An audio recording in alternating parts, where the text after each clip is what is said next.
Here's my spoiler review of Jurassic World Rebirth. So go ahead, sit down, get popcorn, because this is going to be a long, thorough review. First I'll be saying the good, then I'll be saying the bad, then I'll be telling you the FYI. Let's get it started. Yes, I'll be starting with the cinematography is amazing, and this does not mean the movie is bad just because I'm saying the cinematography is good. I just really appreciate seeing beautiful movies. Yes, this is by far the best looking Jurassic film that has ever hit the theaters. And I know people are going to be like, how are you going to say that when Jurassic Park 1 exists? Jurassic Park 1 has the best cinematography of all time. For its time, it had great cinematography, but now is a different time. They have better technology. They were only limited to what they could do back then. We're not. And for a director like Gareth Edwards, yeah, he likes to use good cinematography in his films. That's why this one looks so much good and better than the rest. I'm pretty sure Steven Spielberg would use the same thing if he was directing that movie today. But the fact that we have better technology than we did in the 90s, it just makes sense. The movie also has the best action that I've ever seen in a Jurassic film, lasting up to 5 minutes per action scene. Some of the scenes I'm like, dude, they're really giving us a lot. Like, the action just keeps going and it doesn't stop and it just gets better. Jurassic World Rebirth by far has the best consistent action throughout the entire film. The Spinosaurus screen time was so good. You think that it just ends at the boat scene, but the boat scene lasts for a pretty long time. Matter of fact, the Spinosauruses show up like 4 different times in this movie. And yes, most of the time the Spinosaurus scenes are in the water, but there is a scene when they finally get on mainland,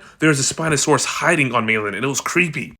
Side characters and drags her off into the water, and it was pretty brutal. She was like begging for her life, screaming. It was kind of sad. And then the other side character comes and picks up the rag that was on her hand, and then just blood is dripping down his arm. It's like crazy blood everywhere. Another gory scene. The Mosasaurus screen time was also really good. I think the Mosasaurus got like a total of maybe 6-7 minutes of screen time, and all of that was in like one scene, so you really get the Mosasaurus. I still think the Mosasaurus in this movie is as big or if not larger than the one in Jurassic World, and you'll see when you watch the movie. It is huge. Character depth. Oh my god, dude. Sora, Duncan, and Henry Loomis, they all have great character depth. Now, I honestly like Duncan the most because he has the best like backstory. Zora and Henry also have pretty good backstories. I'd say it goes like Duncan has the most, then it's Henry, then it's Zora. But at the end of the day, all 3 characters are awesome. Matter of fact, I want to see them in more movies. The river raft sequence is what everyone was waiting for, and it pays off. And they actually throw you for a curveball a couple times. Like, the movie is actually not scared to go there in a couple of scenes. The T-Rex was huge, it was vicious, it acted more like an animal than a monster just trying to kill people. It was more curious about the humans, like it's never seen them before,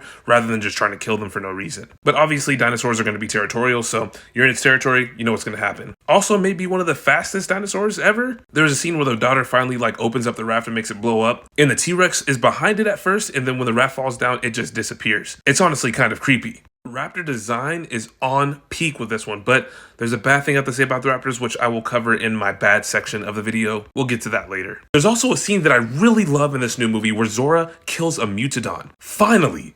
We've been asking for something like this. Matter of fact, I don't think they've had the balls to do that in any Jurassic movie ever. I'm really trying to think about it. I can't think of a movie where they actually shot and killed a dinosaur. This might be the first movie. They went there, and I'm happy for that. There's a lot of scenes like that in this movie where they actually go there and they bring something new to the franchise, and I'm like, thank you for doing it. There's a scene specifically in Dominion that I hate so much where all these Atrociraptors are, circling these people with guns, with Glocks.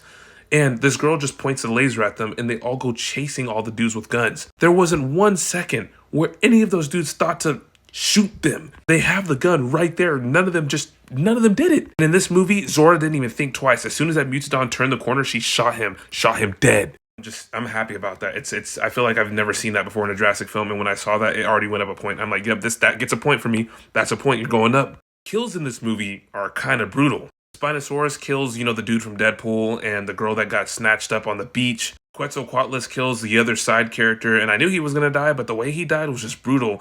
The Quetzalcoatlus slowly devoured him in front of everybody, and I mean he took his time. And it was really scary, and I was like, damn, dude, that's fucked up. He actually regurgitated him and then ate him again. I was like, bro! Also, the D-Rex killing the main villain you're going to see in the movie. I forgot his name, but there's a main villain. I'm going to see the movie again. He bites him directly on the face and just rips his body in half, and then his hand falls on the ground and it's just severed. That is a Jurassic Park type of kill that we love to see. They go harder than in the other Jurassic World movies, and I know they may hide it a little bit, but they do go harder than they do in Jurassic World, Fallen Kingdom, and Dominion. Well, Fallen Kingdom had some gory kills, so more so just Jurassic World and Dominion. But listen, if you're going in the right direction, I'm going to applaud you. Fear factor in this movie was at an all-time high. Be honest with you, this might be on par for me personally in the fear factor of Jurassic Park 3. Jurassic Park 3 is probably the scariest Jurassic Park movie for me, but this movie matched it because if I was younger watching this, I feel like I would have had that same reaction that I did to Jurassic Park 3. The island is just creepy, especially at night when the raptors were stalking one of the dudes. It was just at the nighttime and they were being so quiet and they were like it's just crazy. And I kind of had a nightmare about that. That's probably why it hit so hard. I had a nightmare that I was being stalked by raptors in the middle of the night on Isla Sorna, so that checks out. Just the overall feel of being on this island, you kind of feel helpless. Honestly, you feel like it's the worst thing ever. And I like that. In Dominion, I didn't have that feeling. In Fallen Kingdom, I didn't have that feeling.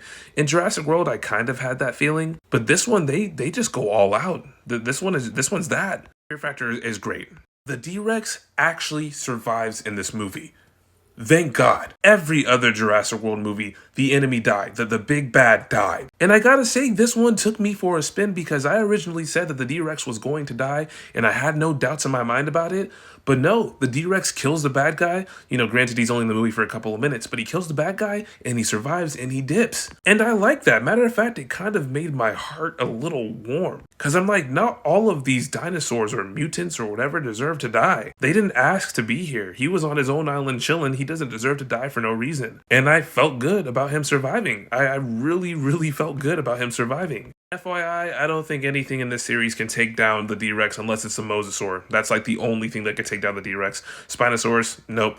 Indominus Rex, nope. T-Rex, nope. Giganotosaurus, hell no. This is definitely the strongest, thing, I guess you could say, that's not in the water in this movie. You also feel like you're in the movie. You feel like you're there. You feel like you're on the island. I was so immersed in this film, and it wasn't even 40X. I didn't even go to a big screen or anything like that. I went to a standard showing. And I am going to end up getting one of those, 40X or I know it's not IMAX, but anything else that makes you more immersed into the film. I'm going to go do that because this movie was amazing. I actually got to buy those tickets ASAP. Another thing that made this movie so good is that they kept it on the island. I cannot stress enough how much these movies do well when they are on the island specifically. Yeah, bring up Fallen Kingdom. Yeah, bring up Dominion. Fallen Kingdom was a quarter on the island. Dominion was fully on mainland, and I just didn't like it. I can't buy that dinosaurs can beat us on mainland. We have too many weapons. We have guns. We have tanks. We have just too many things that could take down the dinosaur. But when you take people who have non-lethal weapons, or maybe some lethal weapons, and put them on an island with dinosaurs that are just bigger than you, you're stranded, you don't know where you are, they know where they are. You have no shelter, you have no food, nothing like that. It's a survival film, and I love survival films. Jurassic Park 1 was great. It was a survival film when they were on the island. Jurassic Park 2 was great. It was a survival film. They were on the island. Jurassic Park 3, survival film on the island. Jurassic World, wonderful, on the island. Fallen Kingdom and Dominion, yes, maybe financially successful. I didn't like where they were going. Keep it on the island. These movies do great on the island. I feel more immersed on the island. Duncan as a character overall tops every other Jurassic World character for me. Yes, over Owen, over Claire, over every Jurassic World character. I'm just so glad that they did my boy justice. His kid died, and he's very protective of kids. There's a scene at the end of the movie where they basically fake out his death, and I'm not lying. I was saying in my head, if they killed Duncan in this movie, I'm going to go berserk. I'm going to rage out, bro. Obviously, it was a fake out. He didn't die. Man, whew, that was good. The next thing I say may not be good for everybody else, but I like the fact that there was mature humor in this movie.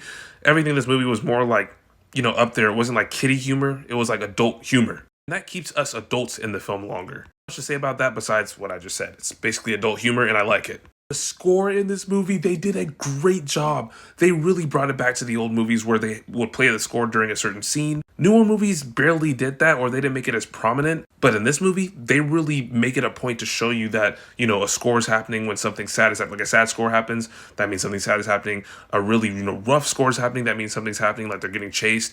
It's always good. The score was amazing. I really, really liked it. Now we're going to move on to the bad. Not much to say here, but it has to be said. Raptors show up in one scene to get slid by the Mutodons, and that's it. They don't show up ever again. And it was the best designed Raptors 2 from JP3. They show up for literally 4 seconds. Matter of fact, they do show up, but you barely see them because it's at nighttime and they're hunting some dude. So it's in the dark. You don't get a good look at their design. And the Mutodon just flies in and kills them and then just flies away. And I mean, the Mutodon ruins the Raptor. The Raptor had no chance at all. It was horrible. I'm like, dude, please tell me we see them again. Once I never saw them again, I'm like, you guys know better. We need to see the Raptors. I wasn't a big fan of the Mutadons. I'm not really big on, the little creatures. I wanted to see more dinosaurs. And yes, I know they're not all technically dinosaurs, but I want to see the ones that are more paleo accurate. Ones that you could be like, oh, that existed. Instead of turning into like monsters or, the Monsterverse. The Mutadons are basically just like psycho vultures, and I didn't want to see them. And they took up a majority of the film, which I wasn't really down with. I did not want to see that. But it is what it is. No big dinosaur fight happens at the end or at all, really. I'm only putting this in the bad section because that could be a game killer for some people. For me, now that I think about it, I don't really care. I like the fact that they actually did something different. At first, I wasn't feeling it, but then I really thought about it. I'm like, it's something different. We don't need a dinosaur fight in every movie. Yeah, no big dino fights, just, dinosaurs being dinosaurs. The ending was a bit anticlimactic, though it was beautiful. They kind of just sail into the horizon with the Jurassic Park song playing, and honestly, it wasn't bad at all. It was just anticlimactic. Like, Duncan fake dies, they find him, they drive off. I like it, but like I said, still anticlimactic. Another negative is that they practically showed the entire river raft scene in the TV spots in the trailer. You add those all up together, you have about 90% of the river raft scene, which is what I was scared of, because I was like, damn, like I hope they really don't do that, because Universal has a thing for sometimes showing too much in the trailers. And unfortunately with this one, they actually did show too much in the trailers. Other than that, that completes my bad area. Now let's go on to the FYI. So I'm also going to put the fact that there's no dino fights in the FYI, because for me it wasn't necessarily something that was bad, so I'm going to put it in the FYI. No dino fights besides the Mutadon fighting the raptor, and you can't even really call that a fight because the Mutadon completely annihilates the raptor, and then you just never see it again. I don't think the raptor got one hit on the Mutadon, so it wasn't necessarily a fight. There's only one T-Rex, so there's not multiple. Asset 87 does not appear. That could be bad for some people too, but I didn't think it was that bad because this movie is its own thing, and I like that. There are 5 Spinosauruses, not 4, not 3, 5. If you have kids, it could be a bit much at times, but if, you grew up watching Jurassic Park 3, it's about the equivalent to that. There's also no post-credit scene as far as I am aware. Like I said, I give this movie about an 8.5 out of 10. I like the movie. Matter of fact, I could even say I loved the movie. This is the refreshing, new take that we really needed on the franchise, and I believe that it is going to save the Jurassic World, specifically universe.